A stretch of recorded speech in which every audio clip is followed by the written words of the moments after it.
আর নাকের ডগায় বৈশা চাঁদাবাজি করে, ছিনতাই করে, ধর্ষণ করে, তাদেরকে আপনারা ধরতে পারেন না কেন? আজকের যত ছিনতাই এইগুলো এখন সবাই বলছেন, স্বরাষ্ট্র উপদেষ্টার দায় দিচ্ছেন। আপনাদের কি কারো মনে নাই এখন সেনাবাহিনীর ম্যাজিস্ট্রেসি পাওয়ার চলছে? কই, আমরা তো সেনাবাহিনীর ম্যাজিস্ট্রেসি পাওয়ার তো ছোটবেলাও দেখেছি। যেদিন ঘোষণা হতো সেনাবাহিনীর ম্যাজিস্ট্রেসি পাওয়ার, সেনাবাহিনীর গাড়ি রাস্তায় কেউ দেখলে ছিনতাই তো দূরের কথা, ঘর থেকে বড় চুল রেখেও বেরোইতো না। সব বদমাইশগুলো চুল কেটে কেটে ছোট করতো, কানে দুল পরা বন্ধ করতো। আর এখন আপনারা ম্যাজিস্ট্রেট, আপনারা তো আনসারের চেয়েও নিচে নামে আসছেন। সুতরাং আমরা বলতে চাই, যেই জায়গায় ছিনতাই চলছে, যেইখানে চাঁদাবাজি চলছে, সেখানে কি সেনাবাহিনী মোতায়েন আছে না? সেনাবাহিনী মোতায়েন থাকা অবস্থায় কিভাবে প্রকাশ্য দিবালোকে চাঁদাবাজি চলতে পারে, রান্না দিয়ে কোপানো চলতে পারে? এইটার উত্তর সেনাবাহিনী প্রধানের কাছে আমরা জানতে চাই। সুতরাং আমরা বলতে চাই, গোয়েন্দা বাহিনীর আজকে ভূমিকা কি? যেই গোয়েন্দা বাহিনী পানির 7 হাত নিচ থেকে মানুষকে জঙ্গি ট্যাগ দিয়া, এর মানে আমরা বলছি না বাংলাদেশে জঙ্গিবাদ নাই, নিশ্চয়ই আছে, কিন্তু যা আছে তার থেকে হাজারো কোটি গুণ বেশি ভারতের বিনিয়োগে এখানে জঙ্গি কার্ড খেলা হয়েছে। আপনারা জানেন, মাটির নিচ থেকে গোয়েন্দারা, ডিজিএফআই, এনএসআই জঙ্গি তুলে এনেছে। আর নাকের ডগায় বৈশা চাঁদাবাজি করে, ছিনতাই করে, ধর্ষণ করে, তাদেরকে আপনারা ধরতে পারেন না কেন? এর মানে সেনাবাহিনীও কি চাচ্ছে যে এমন একটা দেশে পরিস্থিতি তৈরি হোক যাতে ক্ষমতাটা সেনাবাহিনীর হাতে চলে যাক, আর একটা 111 হোক, অথবা এমন একটা পরিস্থিতি হোক তাতে এমন একটা নির্বাচনী সরকার আসুক যাতে সেনাবাহিনীর সাথে এই মীমাংসা করে আসবে, যেমনটা খুনি হাসিনা বলেছিল 111 এর সময়, আমি যদি ক্ষমতায় আসি তাহলে সেনাবাহিনীর এই সবগুলোকে ইন্ডেমনিটি দিয়ে দেওয়া হবে।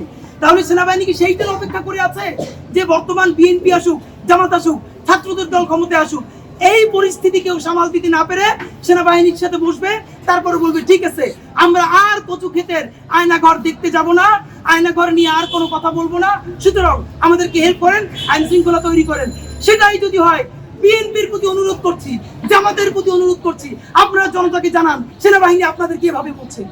ইনশাআল্লাহ খুনি হাসিনাকে বাংলাদেশের মানুষ যেভাবে তাড়াইছে, সেনাবাহিনীর যারা ভারতের দাবিদারি করে তাদেরকেও বাংলাদেশের মানুষ তাড়াবে ইনশাআল্লাহ। সুতরাং আপনাদেরকে এই কথার মাধ্যমে সেনাবাহিনীকে আমরা জানাতে চাই, প্লিজ আপনারা এমন কিছুই নতুন বাংলাদেশে আরেকটা 111 করতে পারবেন না, আপনারা জানিয়ে রাখেন।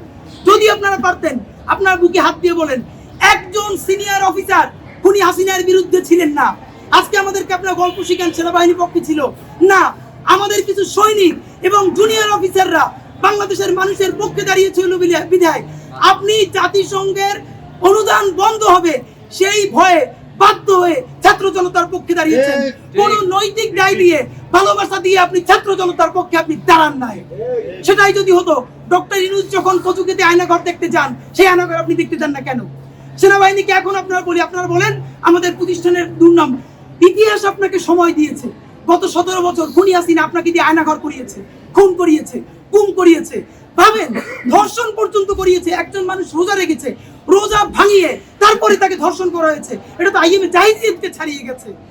সময় এসেছে পাপ মোচন করার, সমস্ত আয়নাঘর সেনাবাহিনী উন্মুক্ত করে দেন। আপনারা জাতির কাছে ক্ষমা চান, আপনারা বলেন আমরা খুনি হাসিনার কারণে করতে বাধ্য হয়েছিলাম, সব উন্মুক্ত করে দেন, জাতির কাছে মাপ চাই, আসেন নতুন বাংলাদেশ নির্মাণ করি, নতুন সেনাবাহিনী তৈরি করি। আপনি বরং সেই দায় না নিয়ে, তওবা না করে, জনতার কাছে না বলে আপনি কেন এখন আয়নাঘর লুকাতে চান? আপনি কেন এখন আর্মিকে ম্যাজিস্ট্রেসি পাওয়ার দেওয়ার পরেও চাঁদাবাজি হতে দিচ্ছেন? আপনি কেন ধর্ষণ হতে দিচ্ছেন? আপনি কেন সেই ভিডিওগুলো প্রচার হতে দিচ্ছেন? আমরা তো সেনাবাহিনীর ক্ষমতা জানি, সুতরাং সেনাবাহিনীকে উত্তর দিতে হবে। আমরা সর্বশেষ আপনাদেরকে বলতে চাই, এখন অনেকে একটা বলতে চাচ্ছে যে তরুণদের সততা, তরুণদেরকে সামনে আনতে হবে। এই কথাটা বলবার আগে আমরা ইনকিলাব মঞ্চ নতুন রাজনৈতিক দলে যাবে কি যাবে না, আমাদের কিছু কনসার্ন আছে, এই নিয়ে শেষ করব। তার আগে 1 মিনিটে আমাদের সুপারিশগুলো আপনাদেরকে বলতে চাই। নাম্বার 1, সারা দেশে কমিউনিটি পুলিশ আছে, আপনারা জানেন। সেই কমিউনিটি পুলিশগুলো আওয়ামী লীগের দোসর দিয়ে ভরা।